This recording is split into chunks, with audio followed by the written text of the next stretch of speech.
Well, we're going to be considering a passage from 1 Timothy chapter 3, verses 1 to 7. And I'd like to read this passage to us before we get into its exposition. Let us listen to the Word of God. Whoever aspires to be an overseer desires a noble task. The overseer is beyond reproach, faithful to his wife, temperate, self-controlled, respectable, hospitable, able to teach, not given to drunkenness, not violent, but gentle, not quarrelsome, not a lover of money.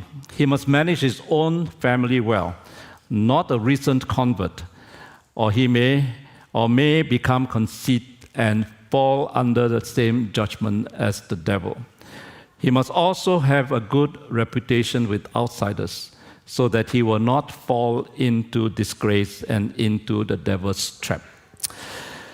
The Word of God, and I pray that the Lord will speak to us through His Word. I want to begin with a simple exercise. Imagine that you are going off a journey. The bus is waiting for you and those who are going with you. What is the first question you would ask? And is everyone on board before we take off? Now, according to Jim Collins in his book, Good to Great, now when he posed this question, he said that most people will give answers that have to do with the what rather than the who. He says that actually the first question we should ask is, are the right people on the bus and the wrong people off the bus? In fact, he puts it even more graphically. He said, get the right people on the bus and get the wrong people off the bus if you want to go on a journey. Because often we ask questions about the what, and then we ask questions about the who. But it should be the other way around. First, who, and then what. Now, as leaders, we often talk about vision, about mission, about strategy, about how we can get to where we are going. But actually, the more important question, or the most important question is, who are the people who are going to take us there? Who are the people we're going to travel with? Because if you have the wrong people on the bus, the journey is going to be problematic. Not only will the ride be unpleasant, but you may never get to your destination. But if you have the right people on the bus, the journey will be pleasant. And even if you face challenges on the way, because of the right people on the bus, you will eventually get to where you are going. Now, the people on the bus in our consideration today represent the members and leaders of the church. And you know, your slogan for this series is, go, let's be the church. The church is you. Now, you are the people. You are the church. The church is the people, both the members and the leaders, even though today we're going to focus more on the leaders.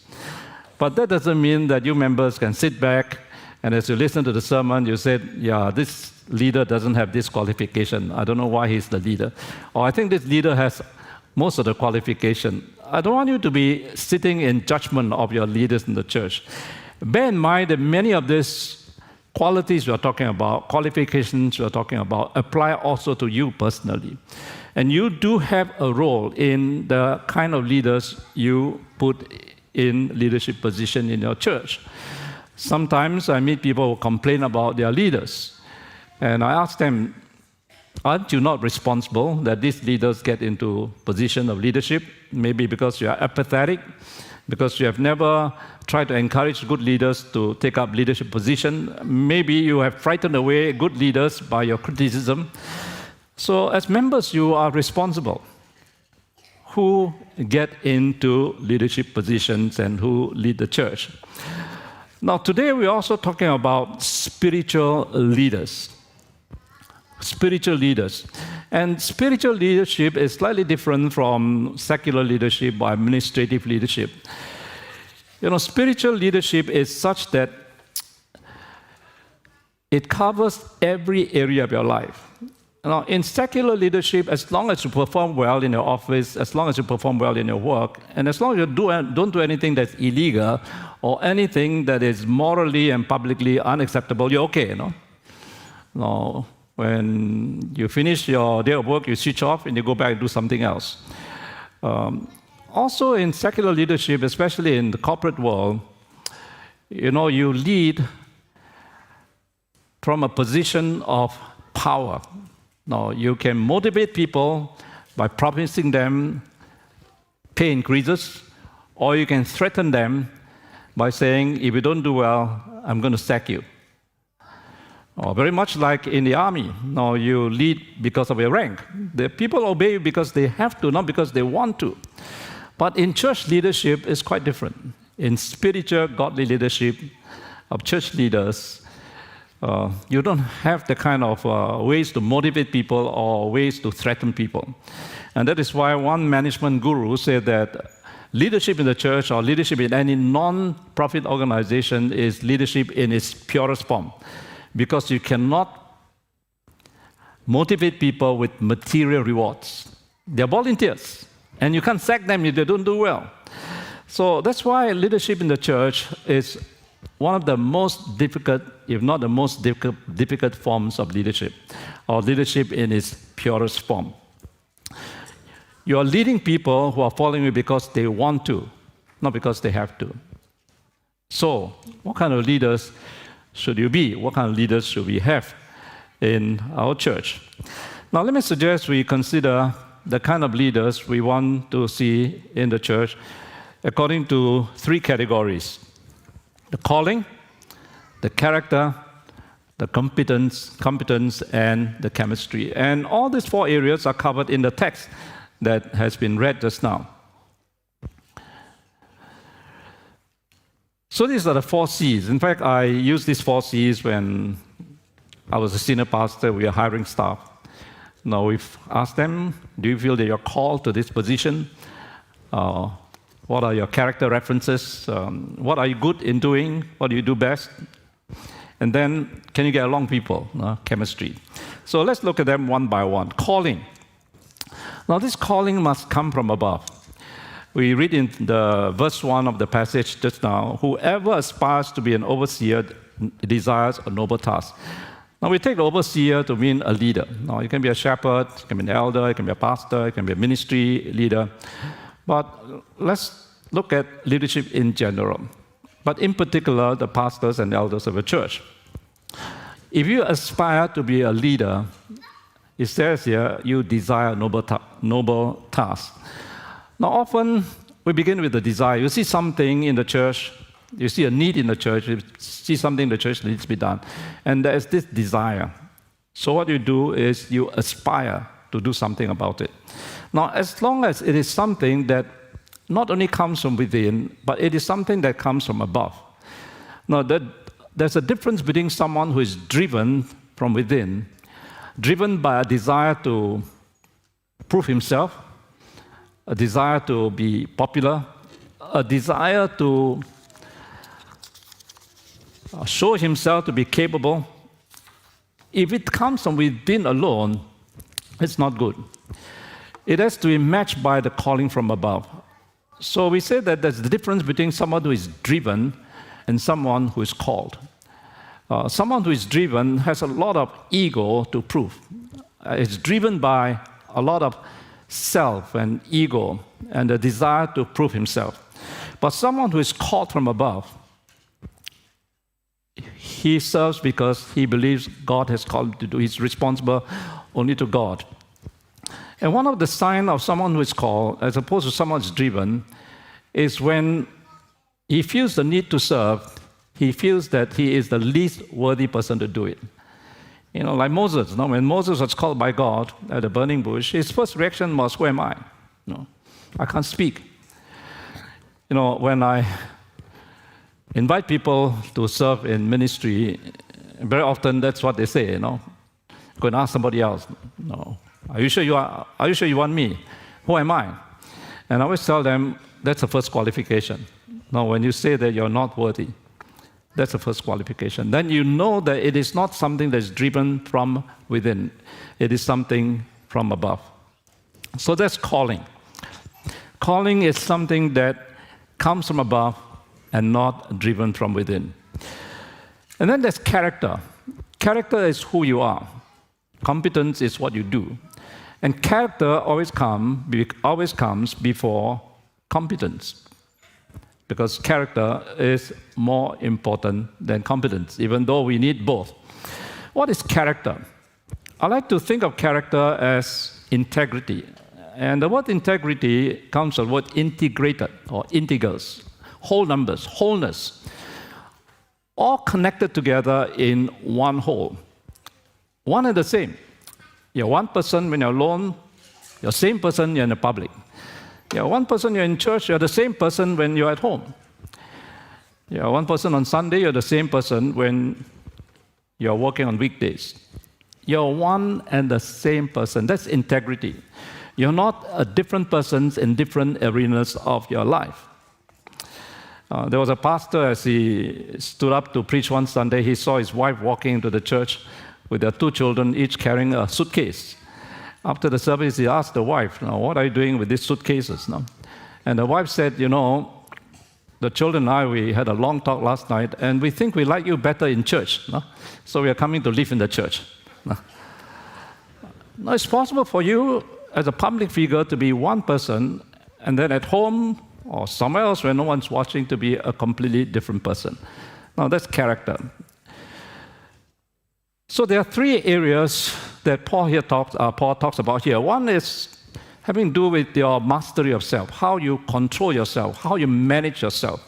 And it talks about drunkenness and the love of money. Drunkenness is a form of addiction, and love of money is a form of temptation. So how you manage your addictions and how you manage temptations. Now, we're not saying here we are looking for a leader who does not sin. No, we're not looking for a sinless leader. We're looking for someone who is blameless. In other words, he may fall into sin, but he gets out of it. And I think there's a difference between, say, King Saul and King David. King David was known as a man after God's own heart, but he was not always a man after God's own heart. But the thing about him is every time he falls into sin, he gets back to God. No. Whereas Saul, when he fell into sin, he stayed there. No? You remember he said, I've sinned, but please honor me before the elders of the people and before Israel. No. I mean, he doesn't admit that he didn't admit that he had sinned. He was more concerned about his reputation and his appearance and image before people. That's a big contrast between Saul and David when it comes to managing of their own life in dealing with sin and temptation and addiction. Secondly, there's the arena of your family. And Paul makes it very clear here. He should be faithful to his wife. He should be married to one wife, faithful to one wife. It's a test of faithfulness in other areas of your life. If someone is faithful to his marriage vow, to his covenantal vow in his marriage, then it's likely to be faithful in other areas of your life. But if he's not faithful to his wife, he's not faithful to the vows he has made, then how can you trust him to be faithful to other promises and vows he made? And then children. Here we have Paul saying that he must have children who obey him. But the focus here is not so much obedience, but on something else, and that is respect. Let me read that verse in 1 Timothy 3:4 in the Amplified Version. He says here, he must rule his own household well, keeping his children under control with true dignity, commanding their respect in every way and keeping them respectful. In other words, the focus here is on children who respect the father and who obey the father because they respect him. So he must manage his family well, his marriage, and his children. But I would like to add here a caveat. I know of people who do not want to serve in the church or do not want to assume leadership position because their children are no longer walking with the Lord. I remember once preaching in a very large church in Brazil, and when I arrived, the pastor met me and he told me a few months ago, he actually submitted his resignation to the board of elders. And the reason was, there was a time when his son openly declared that he was gay and he was in a homosexual relationship with another man. And that really devastated the pastor and his wife. No? And they felt that how could they continue to serve in the church with a son like that? No? But the elders rejected his resignation. They refused to accept it because they said, your son is a grown man. No? He's in his 30s. And the decision he makes, the choices he makes in life, is no longer your responsibility. So I think here Paul is referring to children of a certain age when they are still under the control of the parents and not to those who have grown up and who make decisions of their own. My wife and I were just having a dinner with a couple, and we were talking about his son. And it was very interesting. The son is of an age where he feels that he can make his own decision. And his decision was, I don't want to go to church anymore. No. Of course, that really brought a lot of grief to the parents. But the son said something which was quite interesting. The son said, I don't want you, as my parents, to feel guilty. I therefore release you of any responsibility. I set you free.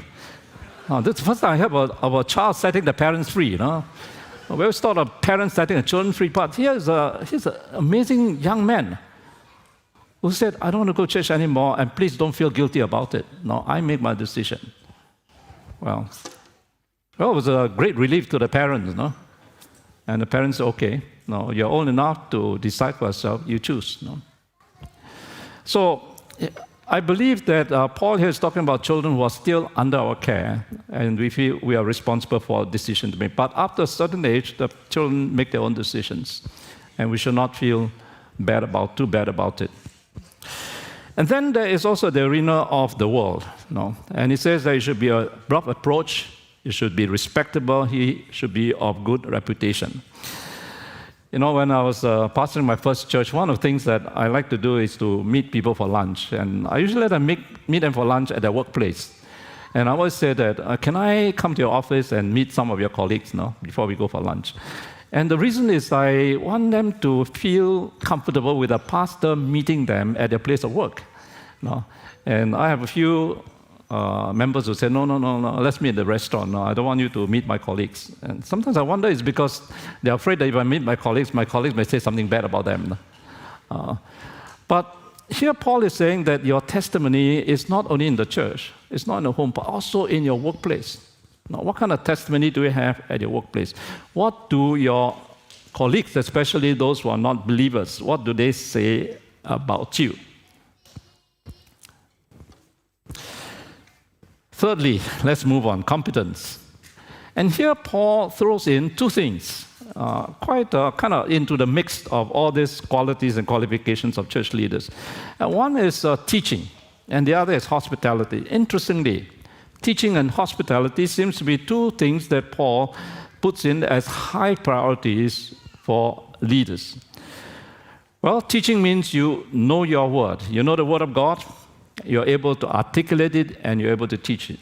Of course, Christian leadership is based on the word of God. If you do not know the word of God, how can you be a godly and spiritual leader? But it's not just knowing the word of God, it's the ability to teach it to the people. And the other is the hospitality. And the word hospitality basically means the love of strangers.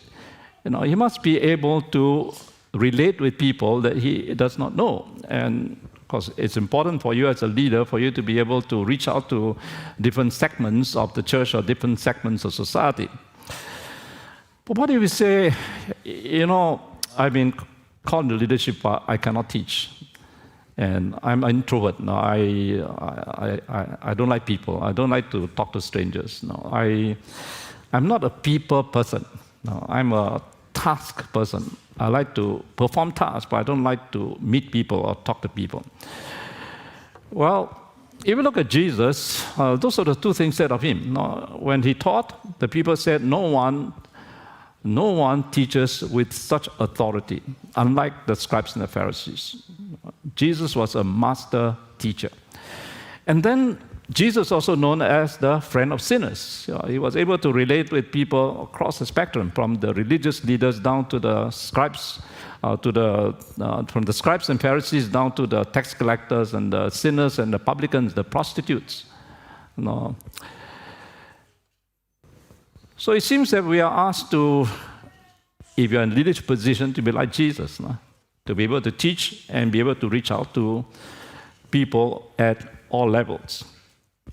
Now, there's a question as to whether your gifting will come first or your calling will come first. I grew up in a church culture where we were taught that God has given you certain gifts, and if you have such and such a gift, you should serve in such and such an area.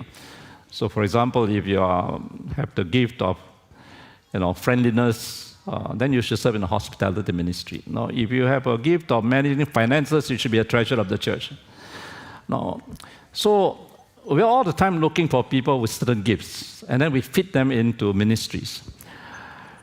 Well, over the years, I wonder whether that's the only way of finding people to serve in ministry or serve in leadership. Because isn't there also a place where God would call a person who does not have any of this gift, and then God give them the gifts? In other words, calling comes first, and then when we respond to the call, God will give you the gifts. So competence, teaching and hospitality, and finally chemistry. When we serve in the church, when you're in leadership position in church, you don't serve alone. There's no solo worker or no working in silo. So we have quite a number of qualities mentioned that have to do with working with people. He should be temperate. In other words, he should be mild-mannered. He should be self-controlled. He should be gentle. He's not to be violent, not quarrelsome. He should be a team player, somebody who can work with the others.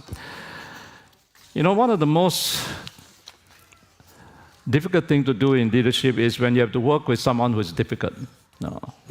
And sometimes I wonder whether those who are contentious or aggressive or combative,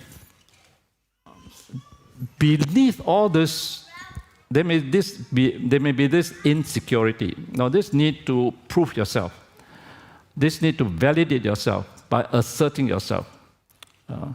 I remember one time we were trying to look for leaders to fill our board of directors for theological school. And we asked someone who is very experienced in headhunting. We asked him, what kind of people should we be looking for to form our council, to be our advisors? And I never forget what he said. He said, look for people who have already found a fulfillment in their work and in life. Hard to find such leaders, but there are such leaders. And we can also ask God to give us the grace to be the kind of leader, to be strong on principle, but to be gracious in our posture, to be a team player.